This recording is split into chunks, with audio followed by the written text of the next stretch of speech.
सम्पूर्णमा नमस्ते। आज चाहिँ बिहानदेखि नै एकदमै मन दुःखी छ है साथीहरू। हेर्नुहोस् न, मैले चाहिँ पूजाको सामानहरू सबै ल्याइसकेको छु, किनभने भोलि चाहिँ हाम्रो घरमा चाहिँ पूजा हो। तर मन चाहिँ एकदमै आज बिहानदेखि नै दुःखी छ, किनभनेदेखि चाहिँ हाम्रो चाहिँ आज बहिनीहरू जाँदैछन्। यता चाहिँ छ भान्जी, म चाहिँ रेडी भइसकेर गइसकेको छु बहिनीहरूको घरमा। भान्जीलाई चाहिँ रेडी बनाएर राखिसकेको रहेछ होइन। अन्त यता चाहिँ लगेजहरू पनि एकदम रेडी भइसकेको छ।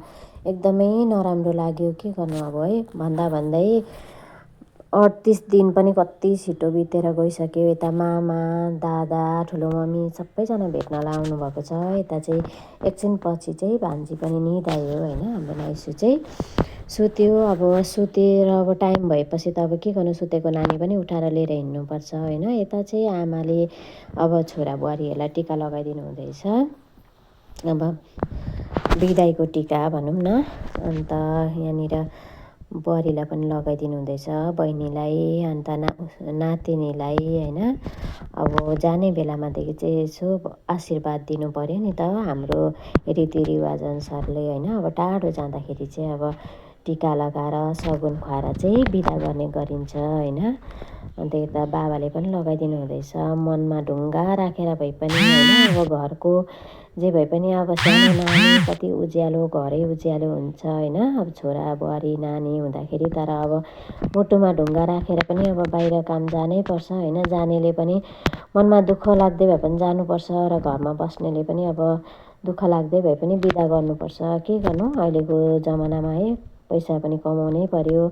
सबै अघि बढ्दा आफू पनि त अघि बढ्नै पर्यो है। र यता चाहिँ आमाले सगुनहरू खुवाइसक्नु भयो होइन। अन्तदेखि चाहिँ सबैजनालाई बिदा माग्दै माग्दै नाइसुलाई चाहिँ नाइसुको फुपूले बोक्नुभयो, र हाम्रो ठुलो मम्मी हुनुहुन्छ यता होइन, ठुलो मम्मी। अनि यता गाउँको पनि आन्टीहरू पनि आउनुभएको छ, सबैजना बिदा गर्नुहुँदैछ।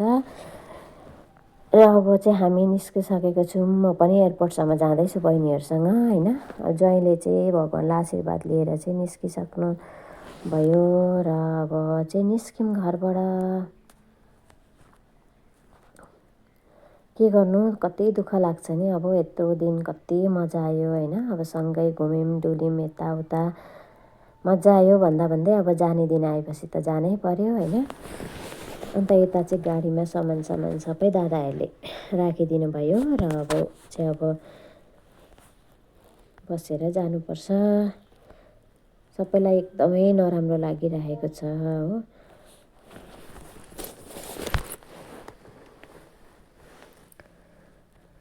र सबैलाई बिदा माग्दै लु दादालाई चाहिँ मैले म चाहिँ फर्किहाल्छु है भन्दै हाँस्दै दिल्लगी गर्दै अब गाडीमा बसिसकेको छौँ होइन। अब गाडीमा बसिसकेपछि चाहिँ फेरि नाइसु चाहिँ उठ्यो। अन्त अलिकति रुनु थाल्यो। अब सबैजनाले फेरि आएर भेट्नुभयो होइन। अब उठ्यो नि त नानी पनि। नानीलाई पनि कहाँ लगेको के गरेको जस्तो भयो अब एकछिन चाहिँ।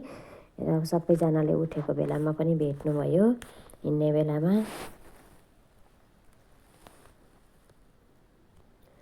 उसको फुपूलाई त झन् कति साह्रो परेको छ, कति याद आउँछ अब है नानी गएपछि।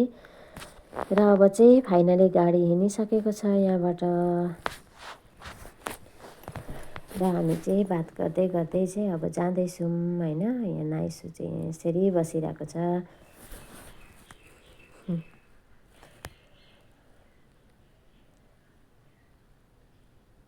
यता चाहिँ ठुलो नानी चाहिँ यता चाहिँ पेटमा फेरि सानो नानी पनि बोकेर जाँदैछ है। हाम्रो बहिनी चाहिँ एकदम सुपर ह्युमन नै हो। अब उसको फेरि पनि प्रेग्नेन्सी छ होइन, 3 मन्थ कम्प्लिट भएको छ। अब ठुलो नानी चाहिँ अब 20 मन्थको पुगिसकेको छ। र पनि अब गएर जब गर्नु पर्यो होइन, ड्युटी गर्नु पर्यो। सुपर ह्युमनै जस्तो लाग्छ है मलाई चाहिँ हाम्रो बहिनी चाहिँ एकदम।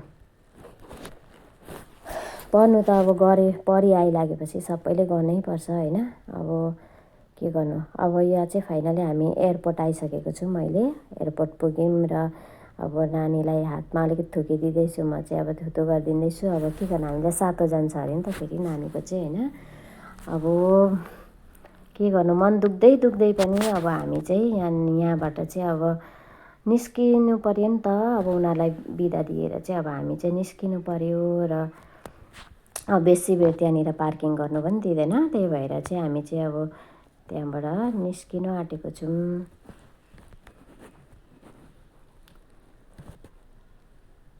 ज्वाइँ चाहिँ सामानहरू हालेर अब भित्र जानुहुँदैछ होइन।